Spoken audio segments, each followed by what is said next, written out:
I really hate these type of, oh, this could save the franchise videos. This could be the ticket that finally pulls the fan base together and bring P to the fandom wars and light us in a new era and blah, blah, blah. And I'll be honest, Star Wars had been in such a bad state, and I myself have had many problems with the fan base and the company Disney as a whole, that it put quite a bitter taste in my mouth, one that I have little interest in re-experiencing. So if I'm so done with the franchise, then why am I making this video? Get your kid's ass out of here.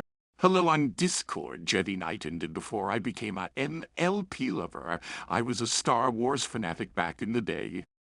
I used to have a Star Wars channel.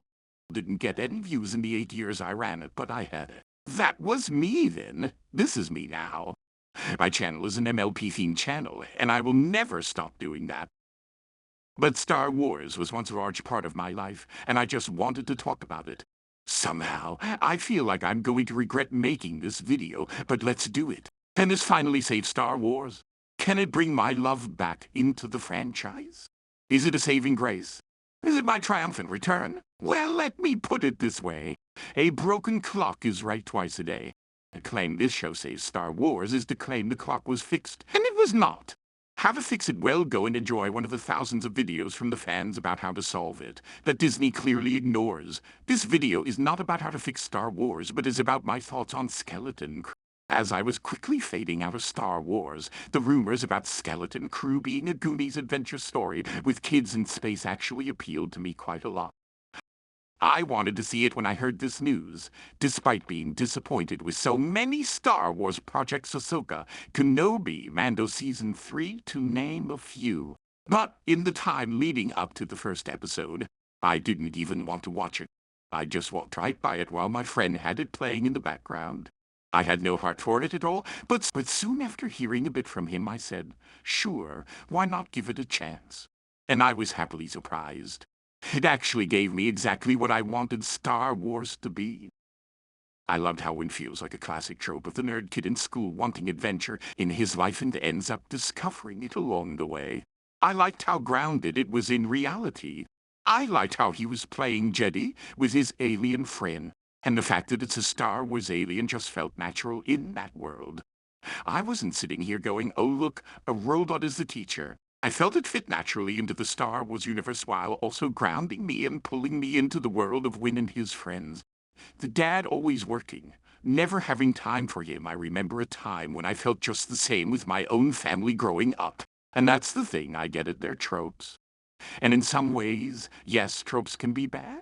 But if used properly, they exist for a reason to relate to them easily. Also, I got really tired of the whole girl boss thing, so you'd think I would hate Fern. Right. Wrong. She feels like another classic trope of the popular, rebellious high schooler who thinks she's a 10 when she's actually a 7, a best way out of our main character's league, but I can eventually relate to her once said character goes through a character arc and adventure. I know they're like elementary kids and not high schoolers. But you get my point. I love the vibe of Fern. It's how to do a girl boss properly without being so over the top that you're cringing every 2 seconds when she's on screen.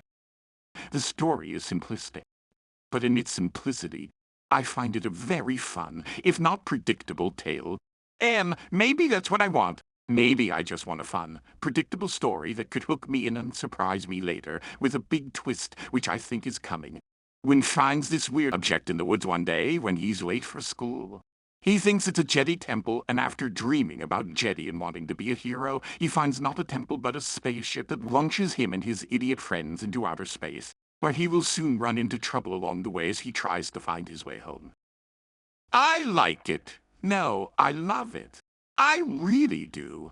And while I'm not going to do episode reviews of it, I might do a series review once the whole story is out, assuming I still love it when it all gets released.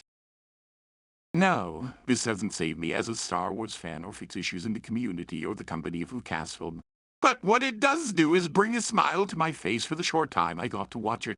Either way, like I said, it's still the exception, not the rule. The clock is still broken, and while it did tell me the right time, I know in a minute it will only be wrong very soon.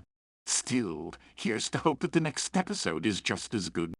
Thank you for watching. No, I don't really plan on making this type of video the norm on my channel. I'm strangely a Star Wars themed to My Little Pony channel.